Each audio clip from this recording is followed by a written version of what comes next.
One of the women behind Girls Get Off joins us in the studio. Viv, good to see you as always. Thanks for having me on, Luke. What are you doing back in New Zealand? I believe you ditched us for Australia.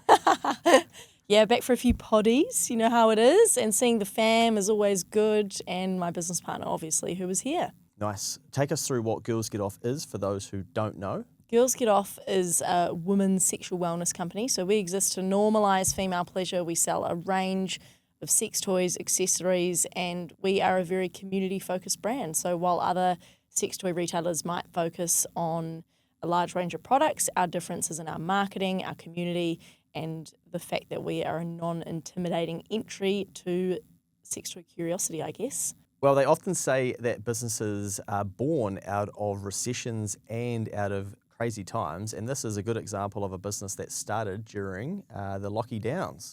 The Lockie Downs, yes. Jo and I were having a few socially distanced drinks at her house and realised there was no option at the time on the market where a woman could go and buy a sex toy that was like an experience similar to any other product marketed to women. So say, for example, if you decided, I want to go and buy my first sex toy, you've either got to go to the shop down the road, which might be a little bit uncomfortable. The one down the road from us had a back door. You walked straight into a sex swing.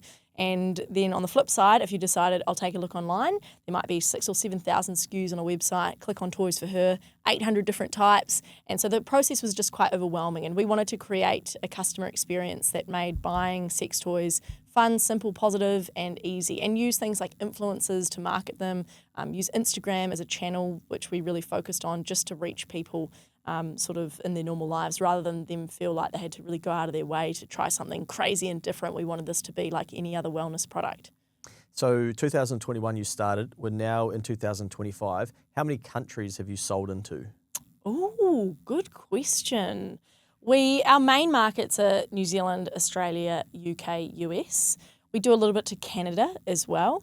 Okay. But I wouldn't be able to tell you the most weird or wonderful country we've sold to. I'd have to go and have a look, but that's a good question. Okay, because where I was going to go with that is for those people who are considering selling outside of New Zealand, what do these business owners need to think about? One of the things to think about is your pricing in those different markets. So we use Shopify Markets function. We're not quite big enough yet to go to Shopify Plus. So that means we need to price things accordingly. So for example, instead of just having someone visit from the US and the price shown just be a converted amount, we go in and manually change the amounts for those US dollars. And then we figure out, okay, are these prices going to help cover the shipping if we're going to give them free shipping on $99 over $99? And also, is that product price comparable to others in the market? So you could work out that actually for us to ship a big pillow to the States or to the UK, it's actually going to cost us quite a lot. So we need to build that into the price. But is that going to be comparable to if they were shopping around? So it's like a little bit of a balancing act.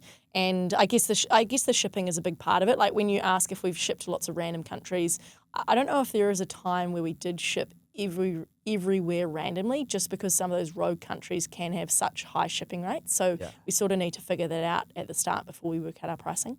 Okay, so you really have to know your numbers because you've got to understand margin, right? Yeah. Yeah, okay. And what about mindset? Was it a scary jump to go, right, we're going to go from a New Zealand-based business that sells to New Zealand customers only to let's hit the big wide world?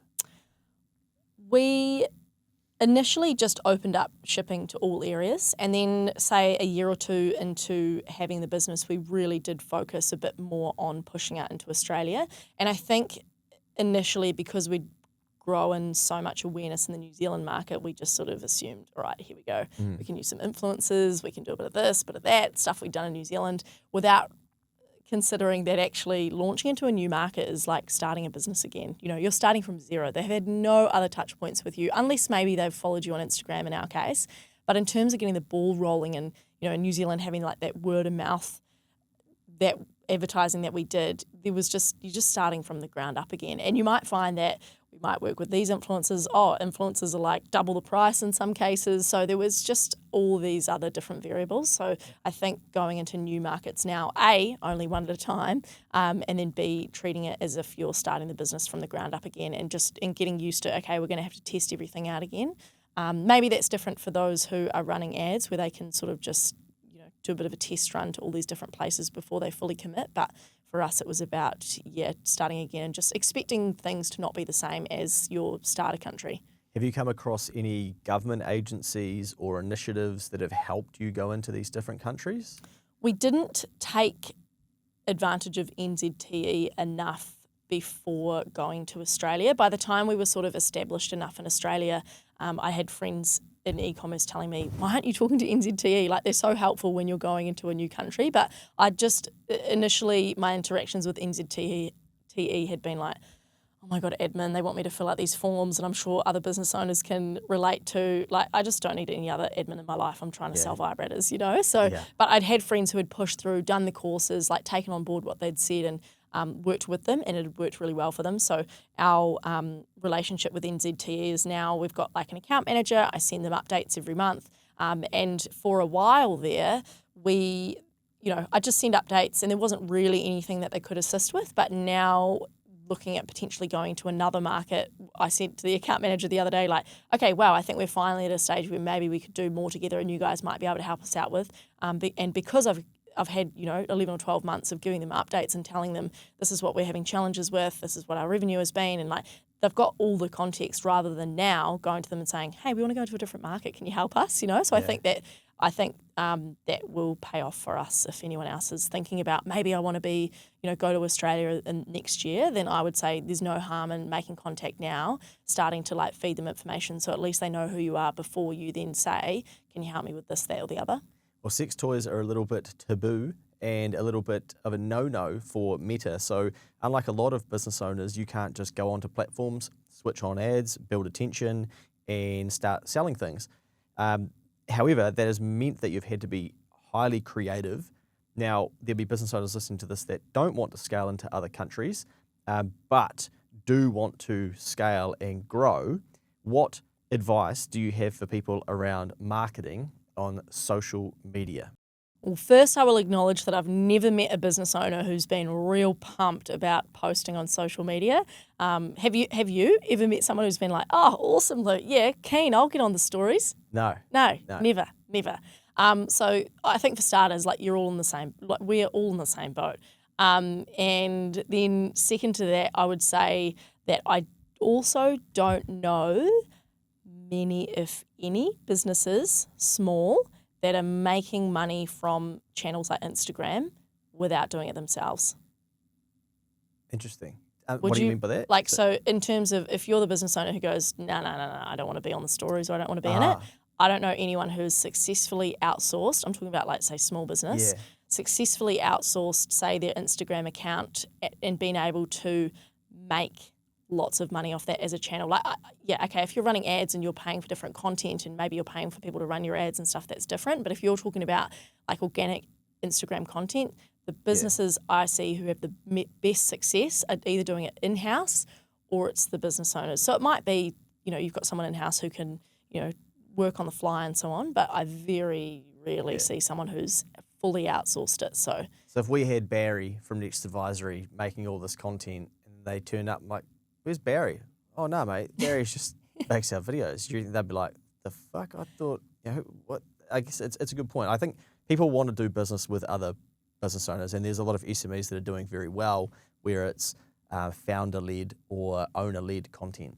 I also think the quantity that you need to put out or be on the fly is often, there's always some exceptions. I'm thinking about an accounting firm in Australia actually, which they probably outsource maybe their editing. But in terms of the on the fly, put this up, put that up, or something cool's happening in the office, we've just seen this trend that we can reenact or this concept, that stuff's all happening quite quickly. Like I haven't seen very good examples of that being fully outsourced and like just set and forget. Yeah. I did 1 million Keep the Change YouTube views. How much do you reckon I earned?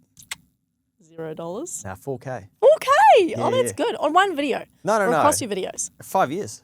Oh, yeah, nice, I nice, wasn't- nice. I wasn't posting in the initial stages, but then when I started getting serious about it, then I opened monetization and whatnot. But I Yeah, did a talk nice. at a school and I was like, boys, if you think you're going to be a YouTube star, bang, here's 1 million views and here's a screenshot of the 4 grand. And I'm like, oh, is that it? Like, but yeah, even if you think about it, the big content channels, we're normally watching a person, Mr. Beast, Jimmy Jackson, Yeah. etc. It's normally like it's storytelling.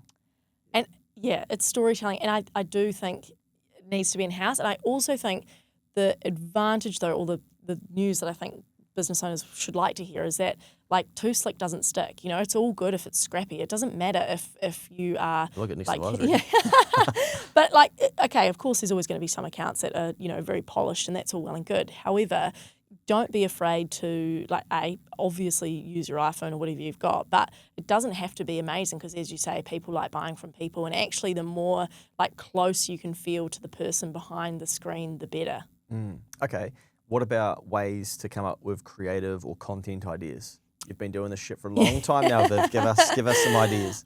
First, I think a couple of things. Understand who your customer is and what they need. What are their problems that you can solve for them? So, for example, for us, I know that for our target customer, she might be 40, couple of young kids in a relationship, wants to spice things up in the bedroom, but she also wants to feel confident in the bedroom. So that's why you'll see us post a lot of tips.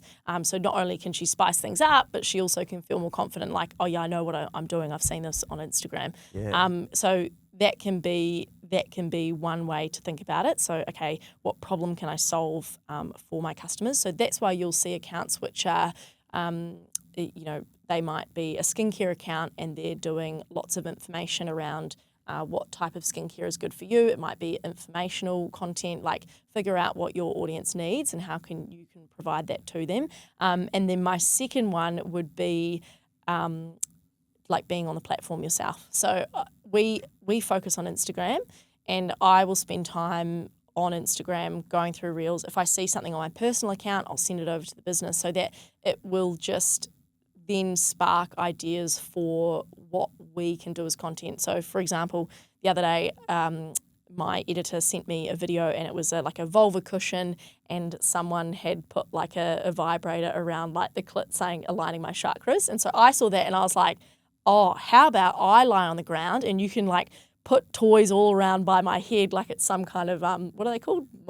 Halo? Yeah, like halo kind of, well, there's a word for it, like mandala or what, anyway, whatever. And then I said like aligning my chakras for that. So it's like taking inspiration from somewhere else and then making it completely your own. And then that has done really well. So there's also an element of being on the platform to understand what are you liking, what are you stopping scrolling on, what's getting your attention, what kind of content are you sharing. You'll see on Instagram at the moment some reels that are going viral. They might say at the top of the page, oh, I wish there was a page just for blah, blah, blah fails, or I wish that, or you might see people commenting saying, wow, this is the funniest account on Instagram, and pinning content. And I think just observing how different accounts, even in different niches, are going, even, you know, if someone comments and they pin that comment to the top going, oh, wow, that's made me almost go and click through to that page to have a look at what they're doing. And you're like always thinking about how you can incorporate that into your content as well. So I think being an observer on the platform is also just as important as knowing your customer. Would you agree like done is better than perfect? Yeah. Yeah. So do you think we're back in a quantity over quality? Yeah. Because you'll figure out what people are reacting to. And now there's such an advantage on platforms like Instagram because your content can be shown to people who aren't your followers. So prior to Reels, and if you go on your Reels feed, you'll see content from people who you don't follow. Prior to that, that's why people were doing so many giveaways and so on, because that was the only way to get in front of like other people who weren't already following you. You had to leverage off other people's audiences, whereas now you can kind of throw stuff at the wall. If it doesn't work, just delete it. You know, or if you don't like it or you go, oh, that was a bit wrong, delete it. But by that trial and error, the only way you're going to figure out if people actually like it or respond well to it is if you post it and see what happens. Yeah, I to add to that, like double down on what has worked as well. So something that you'll probably see me do, and I think it's worked today, is I'll go into my notes app and just write a couple of lines about something I'm thinking about. I'll screenshot that, I'll dump that out as content, and if it gets a lot of engagement, I'm like, right, people do want to talk about the 4-day work week or whatever the topic is. And so then I'll make a video about it. I might do a podcast on it later on. But I almost use that to test engagement to see what the interaction is like.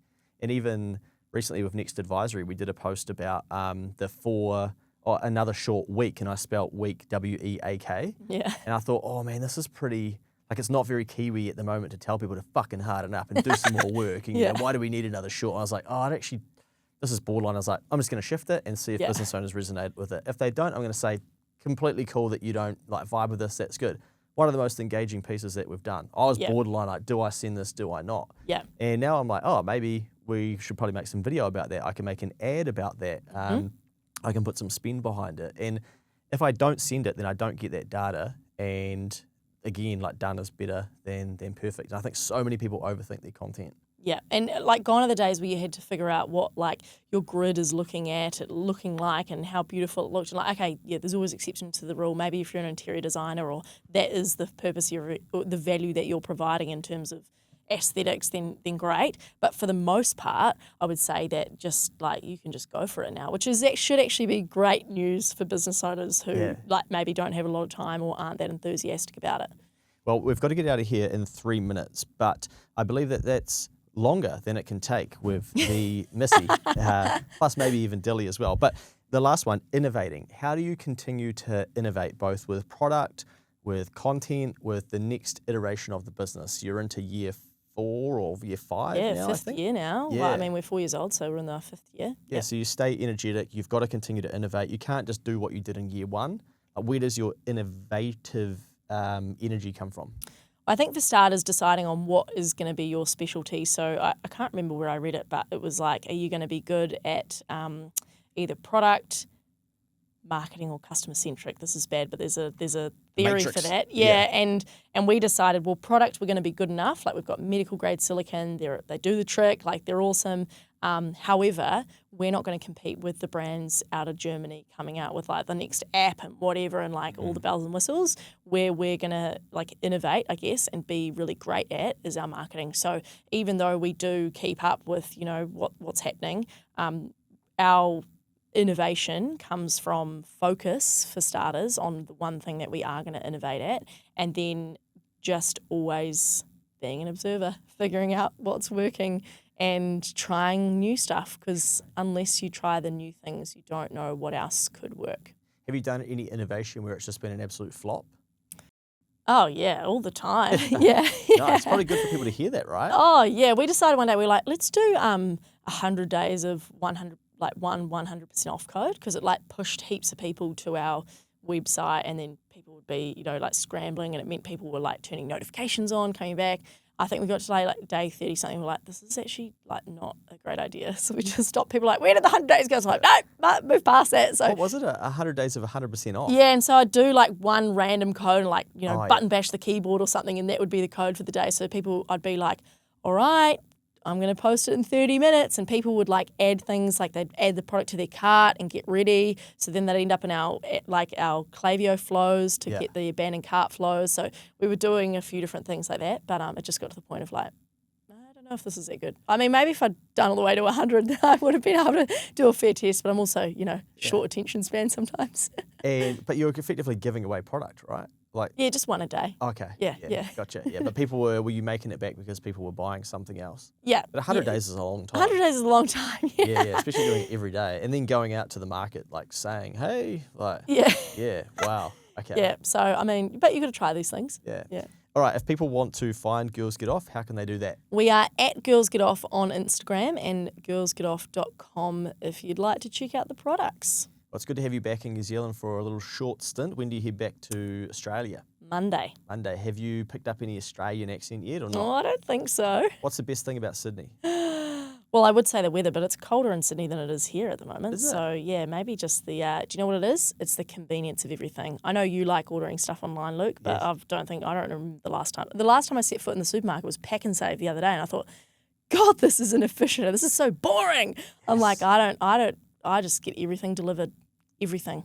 It's such a good point, because business owners will always bang on about how they don't have enough time to work on their business or even in it. Yep. And then when you try and challenge them on where they're wasting time outside of it, they're like, that's got nothing to do with this. It's like, Yeah, like Yeah. the world, like your 24 hours for 7 days is still the same thing. You can buy it back over there. Yep. And invest that time into your business. No car. I can always do my work if I'm in an Uber or like on a train or bus. And also like even I ran a printer ink the other day. Amazon or Office Max. Delivered to you. Delivered to me. There's no point in me like going on a bus to get to the junction to like get it. I just get everything delivered. Well, before you sell me into leaving Sydney, we need to get you the hell out of here. But good to see you as always. Carry on the good work that you're doing out there, normalising pleasure for women and for couples as well. If you haven't checked out Girls Get Off, jump on their website. You'll get, well, you might not get retargeted because the ads might not find you, but you'll get into Viv's world and you'll probably see her pop up on your Instagram and be like, holy shit, what is she doing in the bath? Thanks, Luke. Thanks for having us.